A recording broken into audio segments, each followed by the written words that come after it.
Magandang hapon mga kainiting TV. Typhoon weather update muna tayo. Ngayong alas 5 ng Sabado, September 14. Makikita natin dito sa ating live weather satellite imagery. Si Bagyong Bebinka ay nasa labas pa rin ng ating PAR at wala pa rin direktang epekto sa ating bansa. Samantala, apektado pa rin ng hanging habagat ang Southern Luzon, Visayas at Mindanao. Dahil dito, magiging tuloy-tuloy po ang mga pag-ulan sa Mimaropa, Western Visayas at Negros Occidental. Mayroon din mga pag-ulan sa natitirang bahagi ng Negros Island Region at Bicol Region.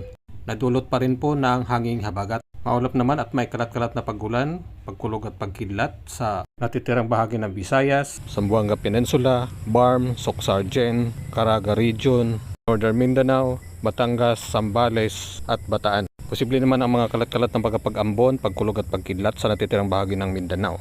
Posible rin po ang mga kalat-kalat na pag-ambon, pagkulog at pagkidlat sa natitirang bahagi ng Luzon at Metro